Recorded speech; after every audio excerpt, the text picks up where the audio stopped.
The paranormal is real. Listen.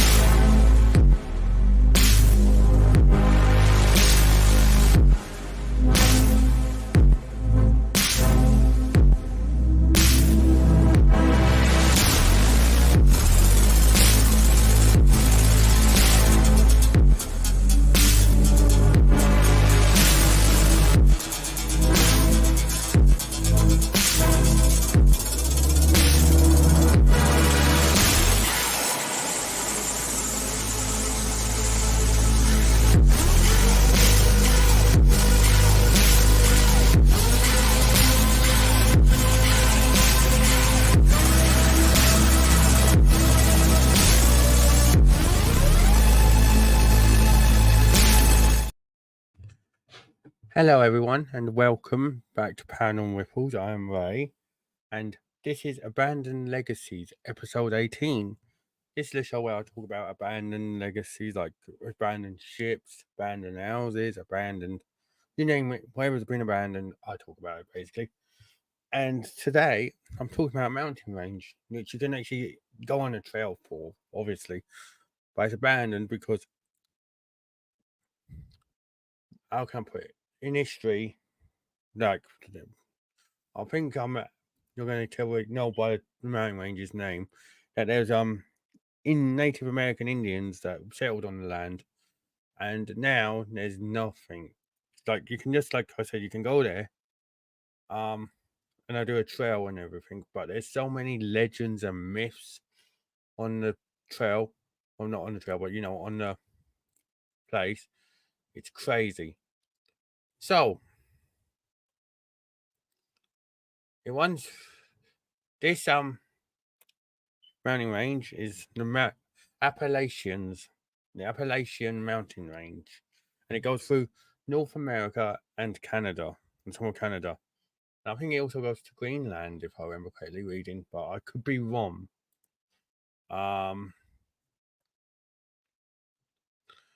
Not Greenland, Newfoundland. That's it, Newfoundland, and all the way down to Alabama, by all accounts, which is crazy. And this is apparently one of the mountain ranges described in the Bible that where the Great Flood kind of shaped, basically. I don't know whether you believe in that, but if you do, that's where it's one of the mountain ranges. If not, there you go. Anyways, the Appalachians. If anyone's been there or you know it, let me know in the comments.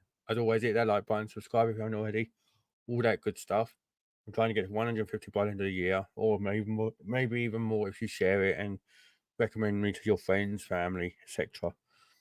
So, right, Appalachians.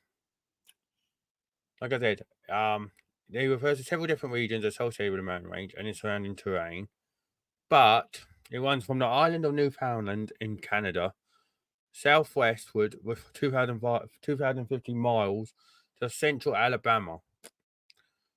Yeah, and it crosses the 96 square mile archipelago of Saint Pierre and Miquelon, an overseas collective of France. Would you believe? So, I'm going to show you the range itself in an image, and then we're going to look at it. But yeah, I'll open that one. I'll open that one, and then I'll open that for you. Boom. Right.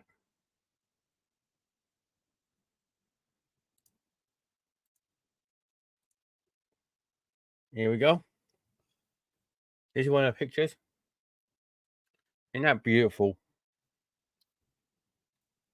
Don't know whether that's in the summer or in the autumn or fall, as they call it, our American friends.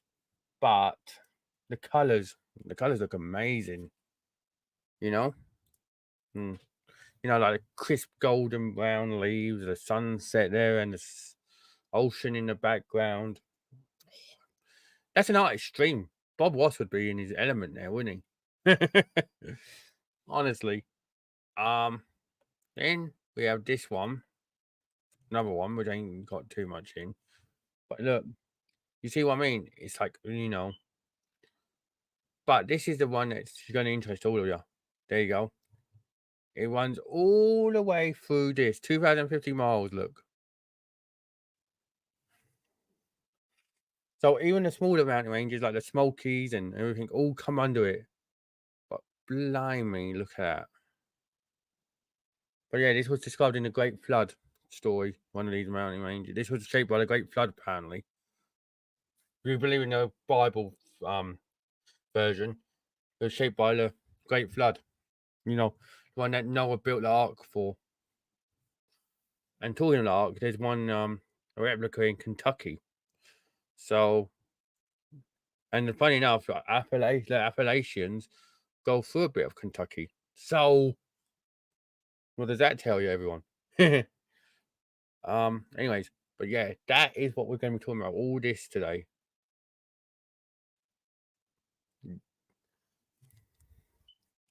Which is very intriguing, I believe. So, look, and look, there's more here. Look, hang on. I'll open this one for you. There you go. Look, uplands, Appalachian uplands, the US. Look, it's like, you know what I mean. And then more pictures, obviously, for you to look at. Look, the Appalachian Trail. See, look. You can take parts of that, but obviously, but that's crazy. Look, there's the mountain range. Look, where's the Rocky? It's crazy. Look, they got 3 big mountain ranges in America. Well, 2 of them are 2 big ones. Look, I just Appalachian and Rocky, and then you have the one in California there, which is crazy.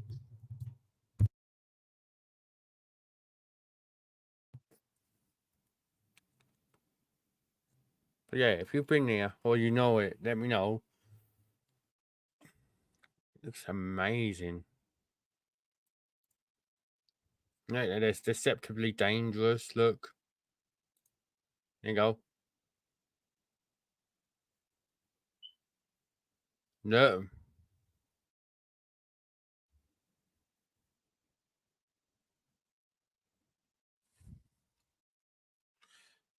See, there's the hikers approach if they want to do like trail. No.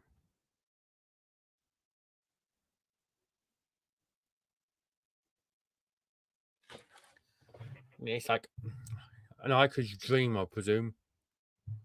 The highest peak east of the Mississippi of 6,684 feet above sea level. Look, Mount Mitchell. But yeah,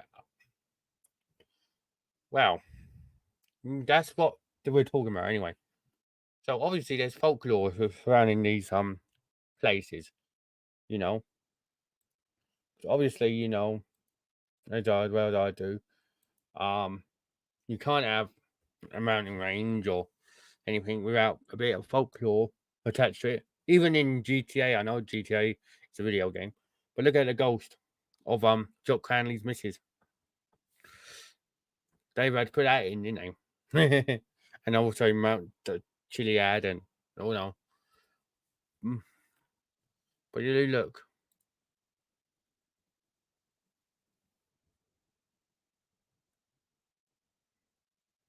Yeah, all the other stuff. So the folklore. There's some big ones in the folklore department for this mountain range, and there's some ones that you might not know. One of them is actually a crazy one, Mothman. Yeah, Mothman. You know that urban legend Mothman. He's in here. But first, we have these are 6 Appalachian folklore stories that will keep you up at night. There you go. It runs throughout the Great Smoky Mountains and encompasses 7 states in the southern U.S. Appalachia. Many of the original white settlers in Appalachia came from the British Isles, where I am basically. Came from England, Scotland, Ireland, Wales. And they brought stories and superstitions that have evolved over the years. As time went on, white settlers' stories mixed with Native American and African American legends and built the region into one of the greatest mysteries where strange things always seem to be happening. These 6 tales are a snippet of the region's spooky folklore. So they're saying that when we went over there, we had superstitions of our own. Then in time, when the Native Americans took it, then they had their superstitions, and it built on what we were telling them about the land. Then they had their stories about the land. Then the African Americans told their stories about the land. And it's crazy, but here's one of the things. Look, the Brown Mountain Lights. A photo of the supposed Brown Mountain Lights, captured by Appalachian State University scientists. So over 2 centuries ago, that's 200 years ago, eerie ghost lights began appearing over the Brown Mountain in North Carolina. The first eyewitness to report the lights was a German engineer, John William Gerard de Bram, who wrote of the lights over the North Carolina hills in his journal in 1771. Following Bram's account, several legends about these lights over the mountains were passed down, as they were. Because there's word of mouth, and of course, you see, we're writing it down. Now you'd have social media and people taking pictures every 5 seconds on their phones or TikTok live and going, "Oh, by the way, guys, look at what I can see. Look, you know what I mean."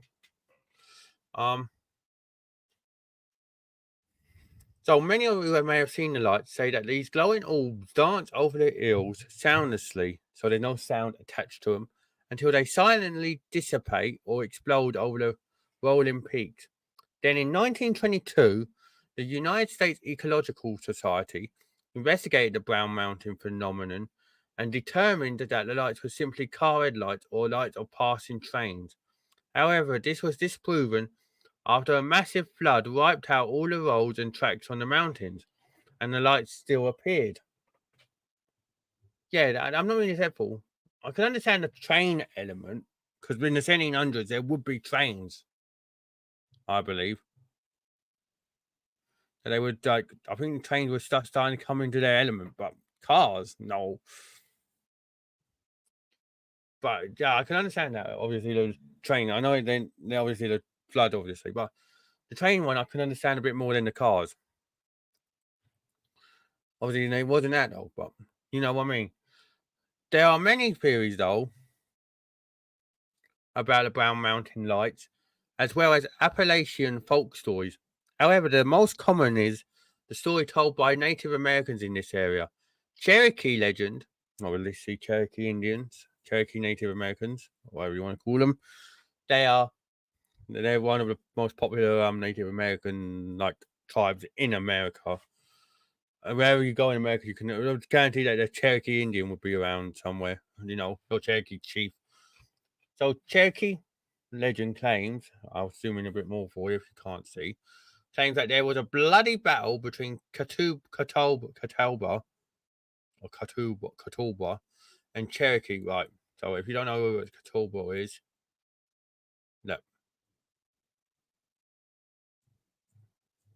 look, see. This is the tribal, and look, this was how many maps were. This was where everyone was, for the Native Americans, look. Look. That's crazy. That's what? In the pre-Columbian era.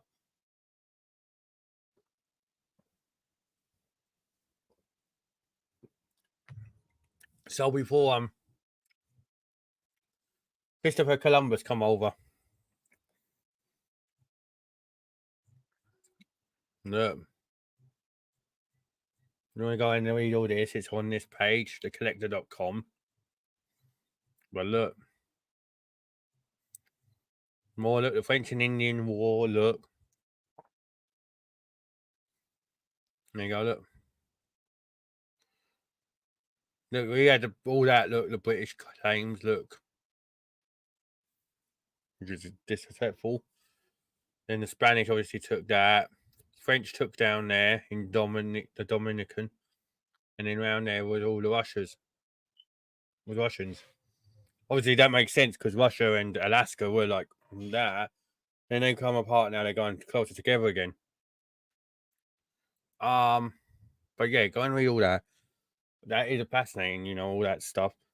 I'll talk about it in another episode if you want me to. As always, like I said, if you're enjoying this, hit that like button, subscribe, all that good stuff. Share with your friends if you're enjoying it, or you recommend me as well to everyone. I'd appreciate it. But yeah, so Cherokee warriors on Brown Mountain. So yeah, they had a fight on Brown Mountain. Mothers, widows, and sisters set out into the mountains after the battle was over, carrying torches to search for their loved ones. This explains the glowing lights are the spirits of the Cherokee women who are still searching. Legends aside, Forest Service officers and scientists from the Appalachian State University have also observed the lights in recent years. Current scientific theories, though, about the lights speculate that they could be caused by natural gases on the mountain or ball lightning. Ball lightning! Ball lightning! That reminds me of Ozzy Osbourne on the Osbournes Want to Believe when Jack keeps on talking to him about something and he goes, "Oh, it's ball lightning." No. Whatever the Brown Mountain lights are, they can be seen fairly regularly in North Carolina, most often during the nights between September and November. So from next month, you'll see them if you're in that area or you live in that area, which is very, very fascinating. But yeah, what do you think, guys? Do you think it could be Cherokee Indians, widows, like the women looking for their loved ones after the battle, or do you think it could be something like ball lightning? It's hard to tell.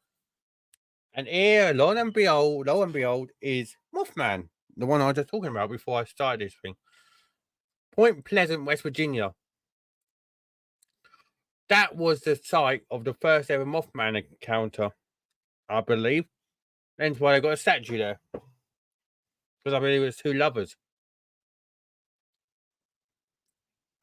Beginning in 1966, the year we last won the World Cup, England, I mean, a strange year of phenomena occurred in the states of West Virginia and Ohio.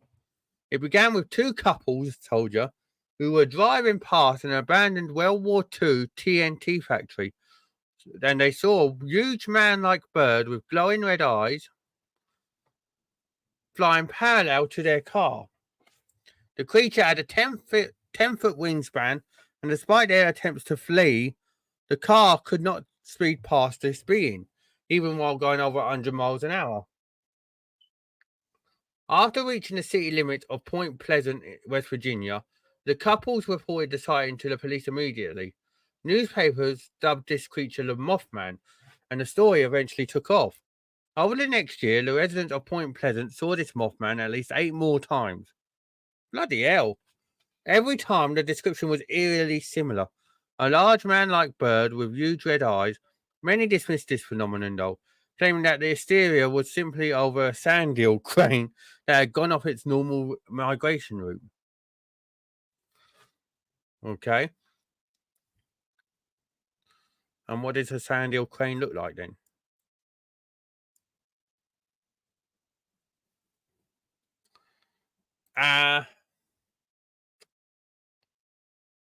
Really? I can see. I can see why they think that, but I don't think that. No. I don't. It could be but I'll leave it to you what you think. Despite skepticism, though, strange things have continued to happen in Point Pleasant. UFO sightings suddenly increased significantly, and the mysterious and suspicious men in black appeared throughout the hills surrounding the town. We are the men in black. And Will Smith and Tommy Lee Jones and all that, and like that. I ran this international one with Chris Hemsworth and that, sadly. And Emma Thompson. Anyways, Men in Black were spotted throughout the hills surrounding the town. These peculiar occurrences have continued until the 15th of December, 1967, when on the Silver Bridge, which connected Point Pleasant to Gallipolis, Ohio, collapsed in the middle of rush hour traffic. 46 people then died because of this, in this disaster, and some claim to have seen the Mothman at the scene. After the 1967 disaster with that one, sightings decreased, but the legend of the Mothman remained. Though it remains unexplained, the Mothman has become a kind of mascot for Point Pleasant, where there is a Mothman museum and an annual Mothman festival in the autumn. Crazy. Yeah, then you have the Bell Witch house. This one I'm going to do particularly. I'm going to do an Haunted Hours episode on because this is an interesting one. This was in Tennessee, in Robertson County. They moved to Red River.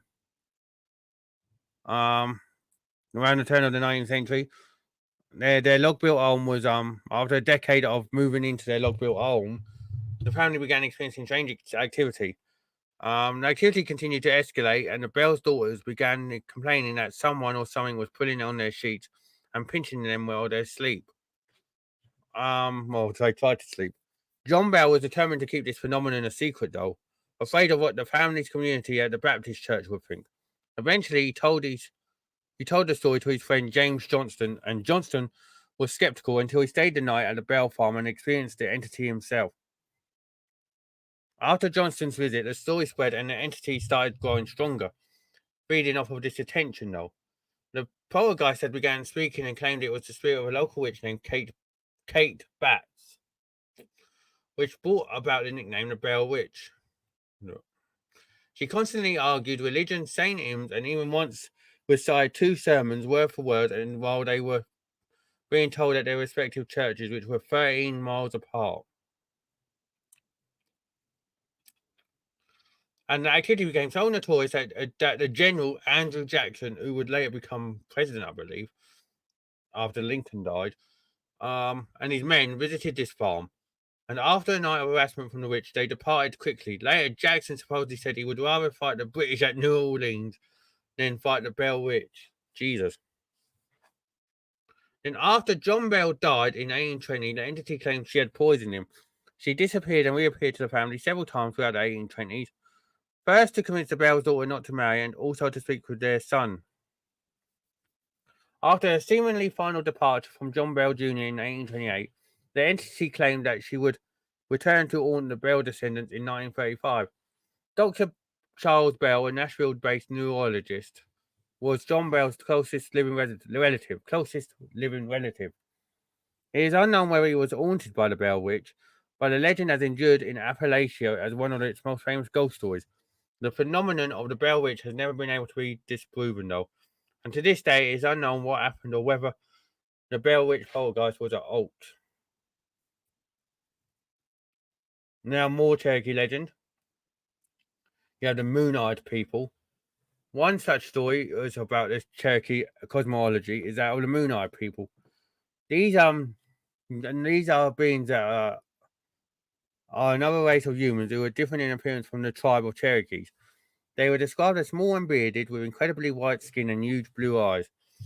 According to legend, the Moon-Eyed people were a race of nocturnal humans, as their eyes were too sensitive to any lights, and they were forced to hunt, fish, and accomplish all other tasks just during the night. But hence why they were called the Moon-Eyed people, as they could only see after dark. So the Cherokees believed that originally the Moon-Eyed people built large stone fortifications against the Creek Nation, but after they were defeated by the neighboring tribe, they retreated into a system of caves throughout North Carolina and northern Georgia. The Moon-Eyed people quite obviously sound like European settlers. However, though, the Cherokee legends claim they were present among the tribe around 1170 CE. Many conflate that the Moonard people with legends of Welsh travelled to the New World before the Spanish, but this was probably a combination of propaganda against the Spanish as well as later racial diatribes against Native Americans. But yeah, it's crazy. The most compelling evidence, though, for the existence of these people, these Moonar people, is a 3 foot tall statue found at the confluence of the Irassi and Valley rivers in the 19th century. It is thought that the statue may be pre-Cherokee and it depicts two conjoined figures.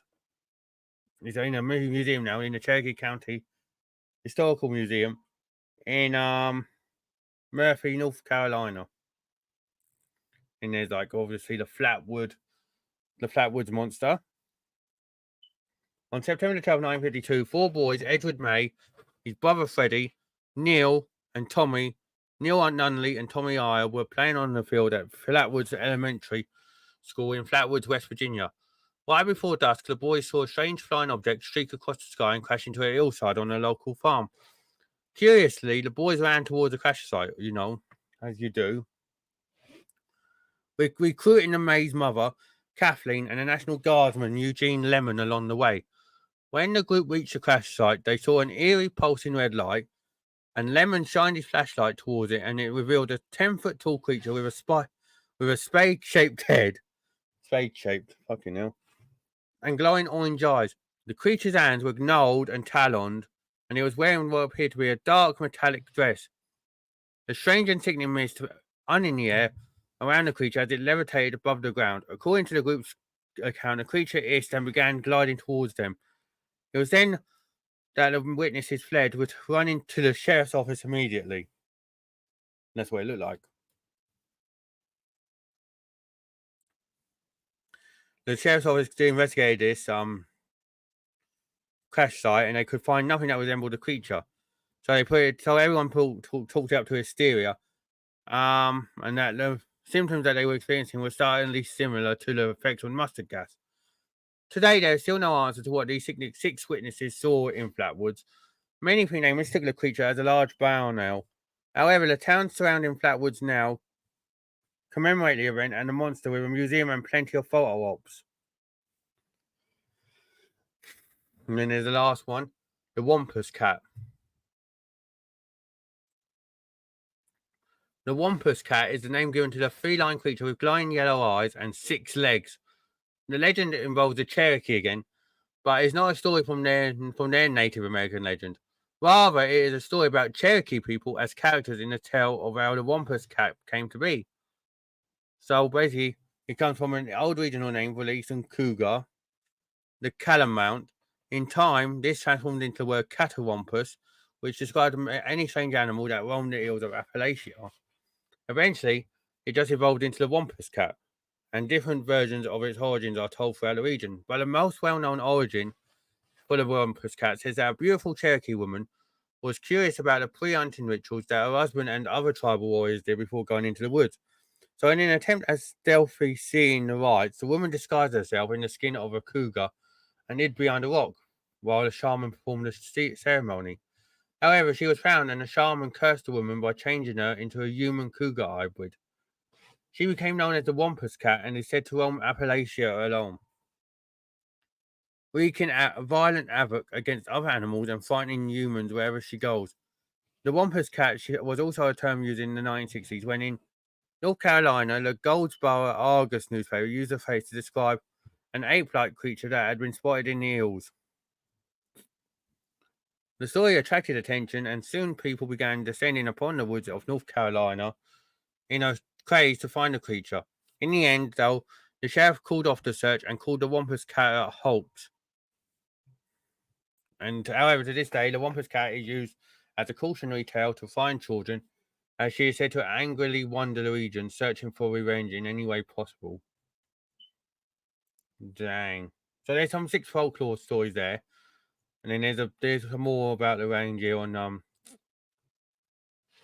Wikipedia.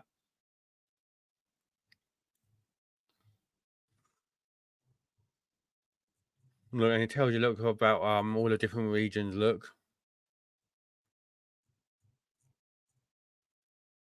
Look, see, highest peak over the Appalachian, over highest peaks in each U.S. state and Canadian province in the Appalachian Mountains. In Alabama, it's look, Chia Mountain. Georgia is Brasstown Bald. Kentucky is Black Mountain. Maine is Mount Katahdin. Maryland is Blackbone Mountain. Massachusetts is Mount Greylock. New Brunswick is Mount Colton. The Cabox is in Newfoundland. I speak in Newfoundland. New Hampshire's one is Mount Washington. Mount Marcy is in New York. North Carolina's is Mount Mitchell, obviously. You saw that. Nova Scotia's is White Hill. Ohio is Campbell Hill. Pennsylvania, look. Mount Davis, look. All them are nice peaks, you know. But it's crazy. You know? Like, very, very crazy, you know?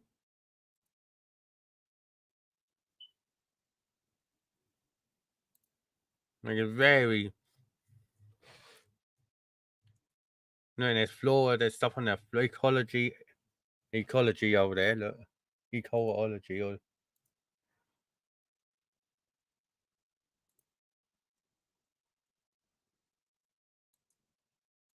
You know what I mean? Fauna, look, like wildlife you can see there. Look, and then more about the Appalachian Mountains' impact on the North American history. But yeah, I don't recommend going and look at it, but it is crazy, you know.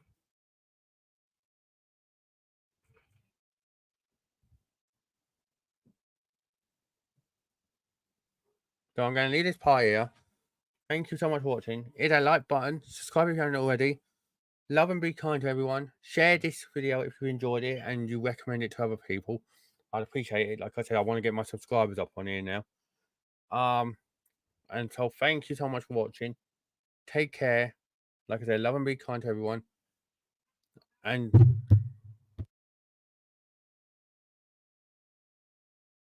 love and be kind to everyone. Don't forget, everyone deserves kindness, especially in this day and age. But yeah, thank you and take care, everyone.